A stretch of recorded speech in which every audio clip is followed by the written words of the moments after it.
2, 3, 4, 5, 6, 7, 8, 9, 10.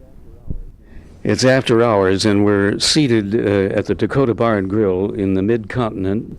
Variety calls it Hinterlands. It is the hinterland, but this is where the big bands stopped off and where the jazz bands played and where certain pioneers were found. St. Paul, Minneapolis offered us the Pettifords, Oscar Pettiford for one. And here, and also Lester Young made a stop here for a couple of years in his early career.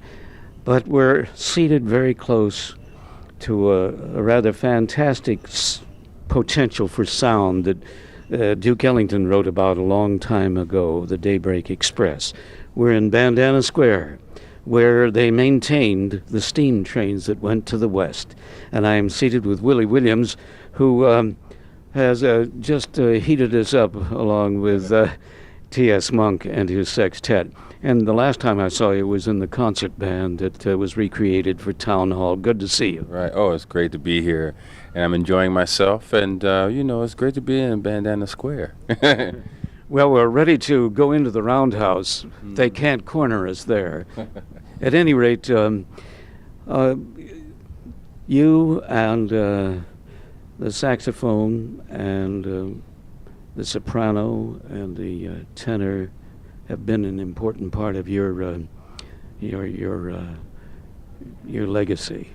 Well, I love to play the saxophone in general, and I try to specialize on the tenor, because to me that's the most difficult one to approach, but it's also the one that has the most versatility of style, and I just try to have a good time. With the tenor, as the soprano is great too, and the alto and the baritone. But with the tenor, you can really sing, your own song with the tenor. If you hear tenor players, almost everybody has something that's different about their playing, and I think that's what attracted me to playing the tenor saxophone in the first place. And now that I've been playing it for quite some time, and at the age of 40 years old now, I'm starting to really feel my oats in terms of what to do with the saxophone, as in terms of getting my own style and my own sound, and being able to manipulate it in such a way that I don't think other people have done necessarily exactly this way in history before. So I'm feeling really good these days in terms of really trying to make my mark. And I think right now I've said a little bit more within the last, say, 6 or 7 years than I have in my entire history previous to that. And I've been playing since I was 6 years old. So now it's finally starting to come together just a little bit, I just hope some young musician is listening to you out there and getting a sense of what it is to develop. It's it's more than just being in medical school and or studying law, isn't it? Yeah, it takes a lot of courage, to be yourself, because it's so easy when you come out into the jazz scene, especially to play like Sonny Rollins or John Coltrane or Benny Golson or a whole host of other people. People will come up to you and say, "Oh, well, this guy, he sounds like, sounds like Sonny Stitt, or this guy, he sounds like Sonny Rollins, or this guy, he sounds like, Paul Desmond," or whatever the situation is on any saxophone, or Zoot Sims or whatever. And, the guys get all happy, but to me, that's really missing the boat. Our thing in jazz is about finding your own voice, whether people like that or not.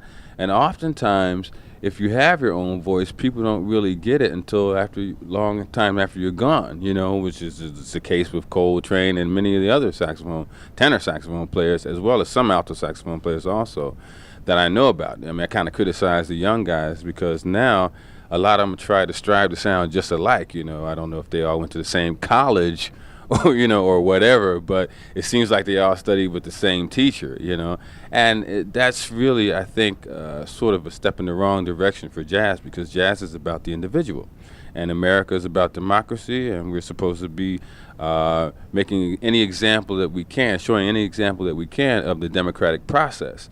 And if you have your own ideas, that's what democracy is all about. So that should translate into music also. You, in the past few years, have been very closely connected with the monk tradition, particularly with reference to what Hall Overton and Don Sickler have refined for the concert band in the old town hall reference, and then here you are, you're flying in the T.S. Monk sextet as well. That must be sort of is that the finishing school? Well, yeah, sure. I mean, it depends on what you want out of your musical career. I mean, I've always been interested in playing like the hardest music in history, because it's just very challenging. I like challenging things, I like to sometimes, go to the gym and work out, a lot. I just like things that challenge me physically as well as mentally. And this band really does that, because we have sort of developed our own unique sound, and we play like a repertoire from a lot of different people, which is like Donald Brown tunes and Clifford Jordan tunes, tunes that people should play more of, but they don't play. These are very classic composers, and they're modern composers. So, I think that by us doing these kinds of tunes, that makes us be more individuals anyway, because nobody's playing these kinds of tunes except for us, And, for myself, with the Monk on Monk, that's what I try to approach that differently than I approach the sextet. I mean, if you hear me with the sextet, and you hear me with the Monk on Monk, you can tell I'm the same person, but hopefully, if it comes across well, it comes across like I'm really trying to play for these particular tunes in the sextet differently than I play for the tunes in the Monk on Monk. As a matter of fact, the Monk on Monk has more soprano features, and the sextet has more of tenor features. I think I only play one soprano tune in the whole sextet. For like tonight, we only play one soprano tune, and in the Monk on Monk, I play mostly soprano. Maybe I play two tenor tunes. So that allows me to approach it differently. And, on my records, I try to do mostly tenor, but I mix it up with just a little soprano. So I'm more comfortable, making these different statements and doing and having different ideas, as it were, on the tenor saxophone, So I'm more comfortable doing that, but I do have a spill with the soprano. So sometimes I get lucky and get something really happening on the soprano that I think other people haven't quite played in this way before, too. And that's what I'm striving for. Willie Williams, it's a pleasure to talk with you and get a sense of what your direction is and what your philosophy is, and it just opens ear and eye. And I thought, since you posed some of this wisdom in your own development, let's look to the future for the moment and sort of play with, forecasting if we can. We're, let's see, moving into the month of April, and then this is the first day, and we are not fools. Right. As we speed down to the year 2000, how do you see this American idiom developing, and positively or negatively? What are some of its barriers to entry? What are its strong points? Well, I think mostly the thing that I really like about the music is that there's such a large number of young people coming into the music, and I think that'll bode well for the future of the music. There's much more jazz education now than there was when I was going to college or high school or junior high school or whatever. So that sort of bodes well for the future.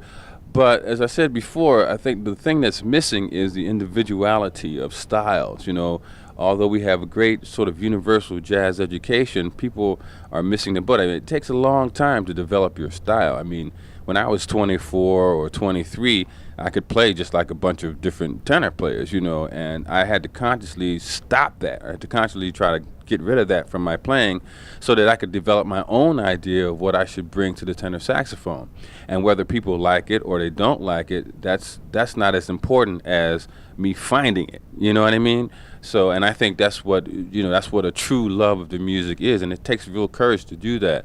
And if I could just like plug my records for a second, when I do my records, when people hear my records, they don't associate me with what they hear with playing with T.S. Monk or what I play with A.T., although there's elements of that in my music.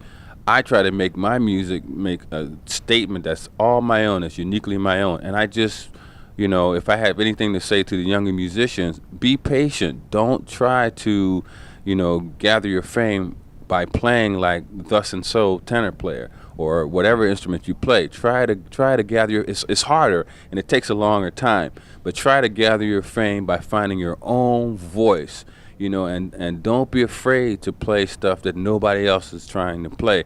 And don't be afraid to, play stuff starting on different parts of the beat. And don't be afraid to play different inversions of the scale than what you're hearing, because that's what makes you. The way you hear it is individual and unique. I think if you listen to some of my records, you'll hear that even more than what you hear with the repertory band. And also, one last thing, really write tunes. I write a lot of tunes for my own records, and that helps you to have your own sound.